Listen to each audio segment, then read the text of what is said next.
Yeah, he's sending them too. I mean, maybe it's desperation, but he's sending them all. No, Luigi, I don't think I'll send you. I mean, you know, you're dead. But I can't rule it out. I mean, don't quote me on that. All right. February 1st, 1941. You're a leader at war, and you focus your energies on your home continent. For why should you worry about other far-off continents where you have no commitments? Well, if your ally starts losing his there, and you're Adolf Hitler in early 1941, you start to worry.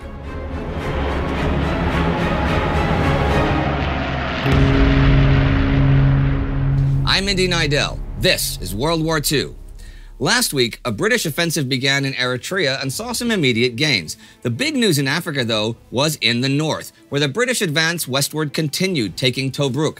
Fighting was slowing down in the Franco-Thai War, but the Japanese were starting a new offensive in China. That offensive continues this week in Henan province. The Japanese reach Wuyang the 30th. On the 31st, other Japanese units break through the Chinese at Mingang and advance northward. The main Japanese force there, though, has crossed the Ru River, but have been blocked by strong Chinese forces. Japan is mediating an end to other hostilities further to the south this week. The Conference for the Cessation of Hostilities, sponsored by Japan to now end the Franco-Thai War. On the 31st at Saigon, aboard the Japanese cruiser Natori, a ceasefire is signed. That concludes several months of hostilities between French Indochina and Thailand. But the several months of hostilities between Greece and Italy show no signs of concluding.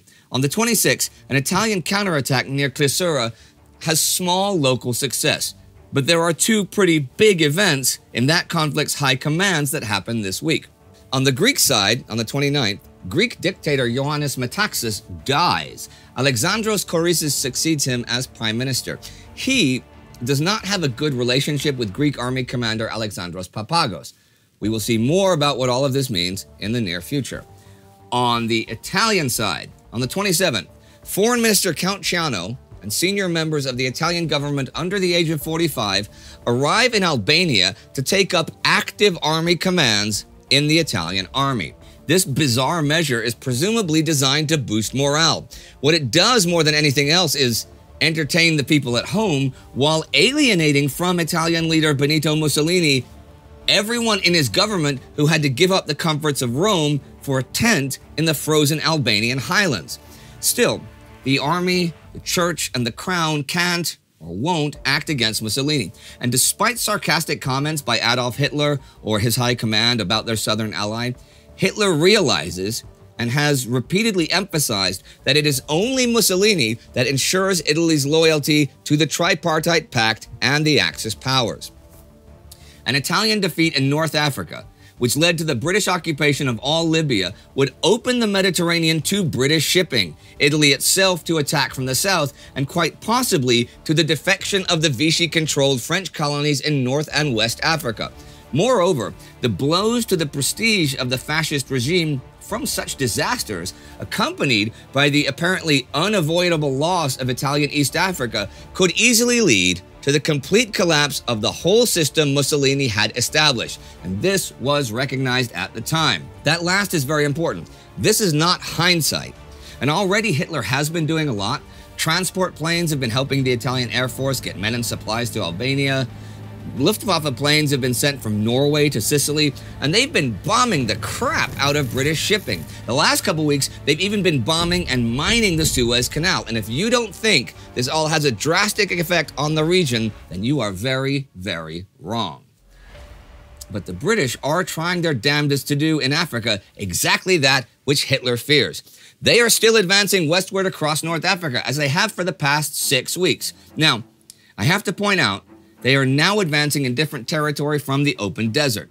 If you look at the Derna, Benghazi, Solok, Mekili region, the Jebel Akhdar rises up in the middle of it up to 800 meters high.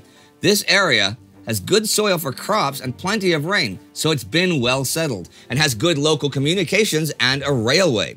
Benghazi is the regional capital, with around 65,000 people living there. Last week, Richard O'Connor, in command of the Western Desert Force, had the 7th Armored Division attack the Italian armor at Mekili, but the attack failed.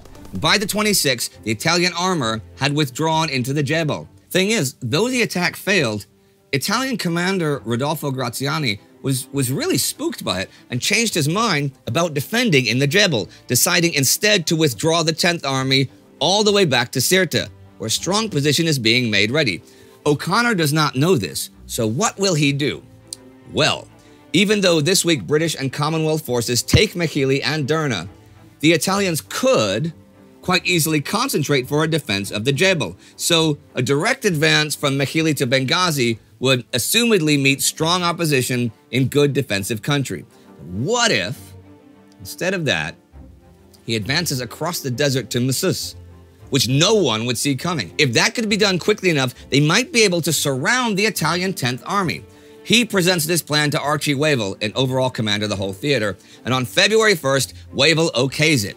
The idea is that the Australian division, except for one brigade, will advance along the coast as expected. But that one brigade and the 7th Armored Division will cross the desert to Massus, and then, if the Italians make a stand at Benghazi, we'll go to Solok and hit them from the south, and if the Italians don't stand at Benghazi but continue to retreat, then they'll head for Antalat and cut off their escape there. Okay, that all sounds well and good, but there are two big factors at play here. One, the condition of the 7th Armored, who will have to cross the desert. And two, the usual supply issues. Supply is actually getting better, though. I read in Britain's Desert War in Egypt and Libya that by the end of this week, Tobruk is handling 900 tons of supplies daily. And FSD, Field Supply Depot, 14 is to be built southwest of Mikołaj and be stocked with 10 days of supplies. Now, this should take around 10 days, so O'Connor figures the sneak advance across the desert will happen around the 10th of February or so, by which time the 7th Armored will be reinforced with 2 cruiser tank regiments arriving from Egypt. This will help with factor number 1, because the 7th Armored only has around 50 serviceable tanks at the moment. Well, that plan is for the future. Right now, they are also advancing in East Africa. This week, the 4th Indian Division flanks and then captures Agordat. 1,000 prisoners of war and 43 field guns are taken. The Indians also capture Barentu. Now, Orlando Lorenzini, who has recently been transferred in to defend Italian Eritrea, had 4 brigades in Agordat, at least 12,000 men, with medium and light tanks and nearly 80 artillery pieces. Here, the attackers again try the maneuver that won them the day last week at Keru Gorge, a flanking move to threaten the enemy's rearward communications. So they leave their own left flank and their communications with Sudan unguarded and attack up the southern hills. The battle is fierce and lasts 3 days. The Indians made it up the hill, but on the 30th are driven back by a counterattack. Now, up on the summit, the only transport vehicle for supplies is mules. The Indians have none, so one company from each battalion becomes human mules and spends the days bringing food, water, and ammunition up the rocks. But they not only manage to hold their ground the 31st, they hold Lorenzini's attention, so that other units below can cut the road to Keren behind him and complete the flanking maneuver. That night, the Agordat garrison flees, and the British occupy the town the morning of the 1st.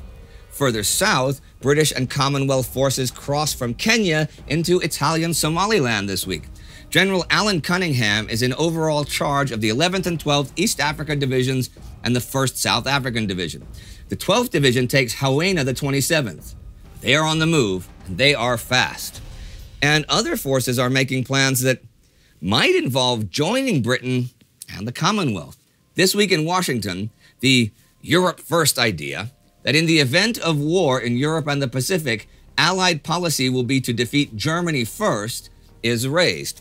It's a secret gathering of representatives from both sides of the Atlantic, authorized by both American President Franklin Roosevelt and British Prime Minister Winston Churchill, to determine the best methods by which the armed forces of the United States and the British Commonwealth, with its present allies, could defeat Germany and the powers allied with her, should the United States be compelled to resort to war. This is the beginning of the American-British conversations, codenamed ABC, and they already talk about the possibility of a unified command. They're also sharing other secrets. Those meetings will continue, and 6 Americans from Signals Intelligence will soon cross the Atlantic with a purple machine. What is such a device, you may ask?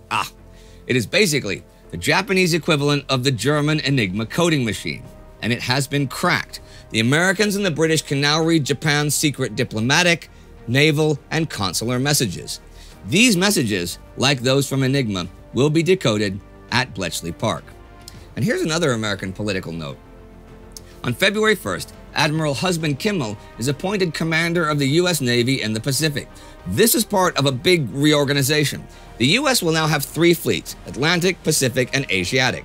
Admiral Ernest King runs the new Atlantic Fleet, which will be significantly strengthened and will do convoy protection and U-boat hunting. That, ladies and gentlemen, is the week. A week of ceasefire between the French and Thai, small-scale fighting in Greece and China, the death of an authoritarian leader, and the British advancing on 3 fronts in Africa. There is a lot going on, both on and off the battlefields, all over the world. And watching the ebb and flow of things week after week, you can't really guess how things will work out at this point, you know? Adolf Hitler says in a speech in Berlin this week on January 30th, "I am convinced that 1941 will be the crucial year of the Great New Order in Europe." Maybe he's right. Maybe the war will end this year, and maybe that Great New Order will not be the one Hitler imagines it will be. Maybe. Well, that is all for today. But if you'd like to see a tale and some music about a major figure from the Middle Eastern theater in an earlier war, check out our Sabaton History Channel episode about Lawrence of Arabia and the song 7 Pillars of Wisdom, popping up right here any second. Our patron of the week is Pace Lowry. Your support on Patreon is what finances this show and makes it all happen. So please support us at patreon.com or timeghost.tv to make this show ever better and ever more comprehensive. And do not forget to subscribe and, yep, that's ringing the bell. Ring the bell. Ring the bell, right? See you next time.